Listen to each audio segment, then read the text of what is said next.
Opening up the UFC Atlanta fight card, we have Vanessa Demopoulos taking on Jamey-Lyn Horth. Vanessa Demopoulos 11-7 in her career, 3-2 in her last 5. She's coming off that decision loss to Miranda Maverick.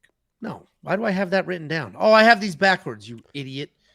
Oh my God, dude. Off script Angelo. Couldn't even read not even going off script. He's reading the script and he's reading the script wrong. All right, listen, I write the script. So if I read a script, it is what it is. I write it. Vanessa Demopoulos, 11-7 in her last 5, 2-3. Sorry. Vanessa Demopoulos, 11-7 in her career, 2-3 in her last 5. She is riding back-to-back losses. She's taking on Jamey-Lyn Horth, 7-2 in her career, 3-2 in her last 5. She is coming off the loss to Miranda Maverick. Here's the thing, guys. Oh, Jamey-Lyn. Here it is. Get ready, guys.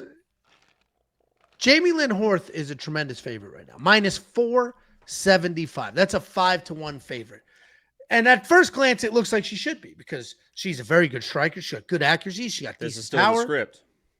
She moves really well. She can defend takedowns very well against the cage. Just close the page and let's just have a conversation and see how. That is not. I'm literally looking directly at the camera. Just close it down. Let's just have a conversation about the fights. Okay. Alonzo Menafield, Jamey-Lyn Horth showed us in her last fight that she's got great striking, good composure, good power, accurate. She can defend takedowns against the cage because she is quite literally tremendous. What she cannot do, however, is defend takedowns right smack in the middle of the octagon. That's how she ends up losing. Don't open it back up. I'm not opening anything up. You're starting to panic a little bit. I'm not panicking. I'm trying to look at the camera, read the chat at the same time. See? It's kind of outrageous. She's taking on Vanessa Demopoulos. Vanessa Demopoulos is somebody that we are very familiar with. We've broken her down a bunch of times. Yeah, aren't you? One of us has picked her up. Kind of forgot about that. Let's pull that up. Felt the weight. She's a solid striker. She's busy. That's not the only thing you're feeling. She doesn't have any real power despite being a pocket-style striker, but she does have decent grappling. She can try to make something happen. I mean, look, my hands are open. I'm barely, open hands. Open hands. Other hand. Show the other hand. That one's open. See, it's a wrist. My wrist is You're in this motion just instinctively. Oh, shit. Guys, I've seen wedding pictures. Never saw a smile like this. Literally never saw a smile like that. Anyway. I think you literally started giggling in that moment. Never happened. Vanessa, first of all, she was so excited to take that picture. Vanessa Demopoulos, good striker, good grappler, doesn't seem able to put it together as of late. Takedown defense is not very good. It's 25%. That takedown defense failed her over and over and over and over in the Toledo Allencar fight because she gave up 4 takedowns. This is an interesting fight to break down. It is a newer addition to the card. What is that a picture of? Same thing? No. That was Climax. This is a newer addition to the card. Jamey-Lyn Horth was already on this card. Vanessa Demopoulos stepped up on short notice. And when I first broke this down, I did not have odds. Obviously, I fully expected Jamie to be the favorite, but this seems like a pretty wide line here. And I get she should win. She's huge. She's a good striker. Should be mostly striking. So she's going to be the pick. I'm very confident in that pick. I expect her to be too big, too strong. Vanessa's not going to shoot a takedown. So Jamie's the pick. But are we really going to parlay a 5-1 lady? Is that what we're going to do? Lady fights, 5-1 odds. Jamey-Lyn Horth is going to be the pick. The over on the round line is also kind of crazy at 5-1. Wow, you really are kind of just rambling on now. I don't know if there's much value here. Jacob, what do you think? Like you felt like, I don't know, that was kind of weird. Like you wanted to go off script so you could shorten it, but then it's almost like you didn't believe in yourself and you just kind of kept rambling on. What do you think in this fight, Jacob? No notes, Jacob, off the top of the head. I do my whole video that way. You go second. It is so much easier going second than tell you what. I do my entire video by myself. Sure. On the next fight is okay. I literally do the entire video off the top of my head. And you're going to do what I do. You're going to do what I do. You're going to say their record. I don't need to say that bullshit. It's right there on the fucking screen. These guys aren't fucking toddlers. Raise your hand in the chat if you're a fucking toddler and you can't just read the fucking records on the screen. Some people listen, and they only listen. Well, fuck those people. Jamey-Lyn Horth is going to be absolutely fucking huge in this fight. She's going to look like a fucking monster. And if she wants to shoot takedowns, she should be big enough to shoot takedowns. You saw when she was on top of Miranda Maverick, elbows in, hands off the mat, because that's what Vanessa is going to want to do when she's off back, is be flexible, throw the legs up, look for the arm bar, stuff like that. If she wants to wrestle, she should be able to wrestle. Honestly, shouldn't need to wrestle. The length should be there. Vanessa is not a very good striker. She is kind of just a one-trick pony that is flexible, off her back submissions. And, Jamey-Lyn Horth should be the longer, stronger, rangier fighter, and should be pretty easy peasy. There's a reason why she moved to minus 600.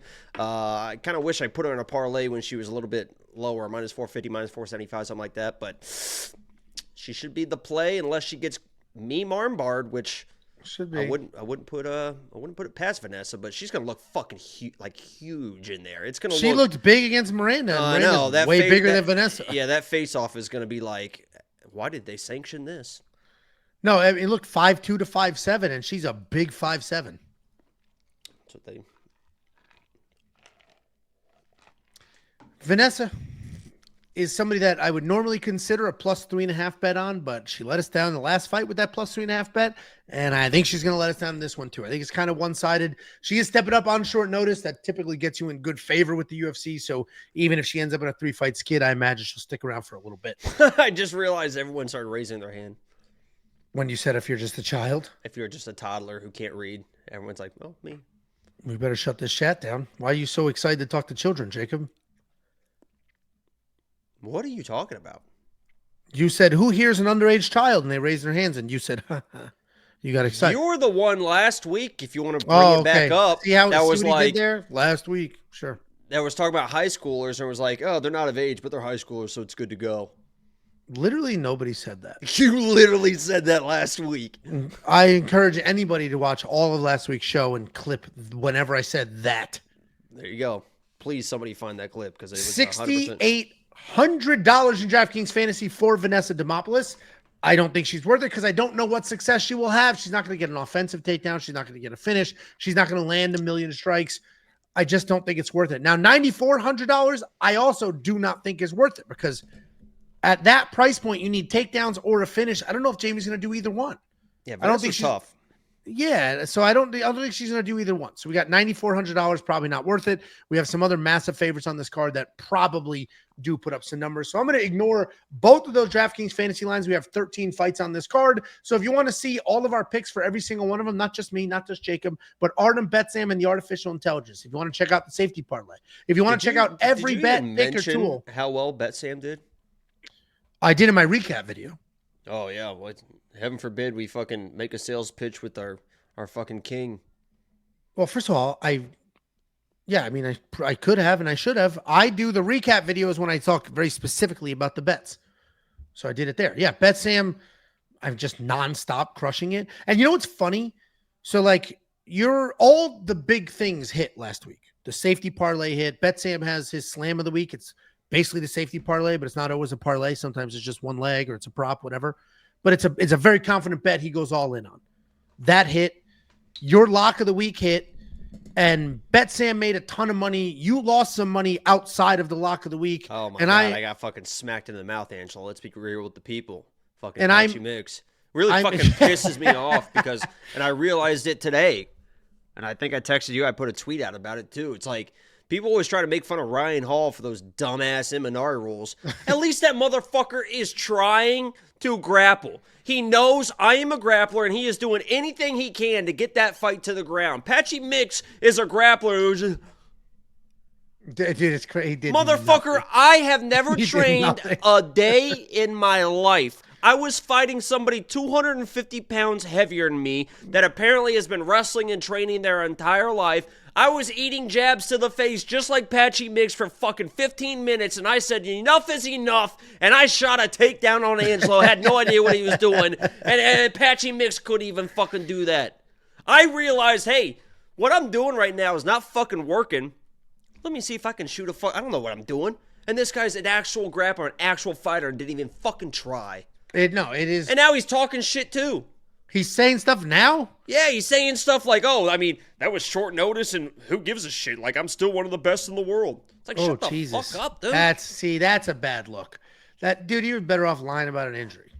He was better off lying about And I'm not one of those people that was surprised that the striking was bad. I knew that the striking was not great, but I also knew that this guy's a top-level grappler. Mario's been taken. It's not like Mario Batista can't be taken down. The guy's been taken down plenty of times. At least try to initiate a scramble, motherfucker. No, it was atrocious. It was absolutely atrocious. But so, Bet Sam made money, a ton of it. And Bet Sam week in and week out is like unbelievable. And he is on premium. His bets are on premium. He's a premium capper. But what is funny is like somebody, I forget who, somebody was almost complaining that Bet Sam is that good. Guys, what the fuck am I paying for? Bet Sam's this good. Jacob lost money. It's like, I think you answered your own question. Bet Sam's that good. So you're paying for all of it, pal. So yeah, Bet Sam's crushing it. Congrats to him.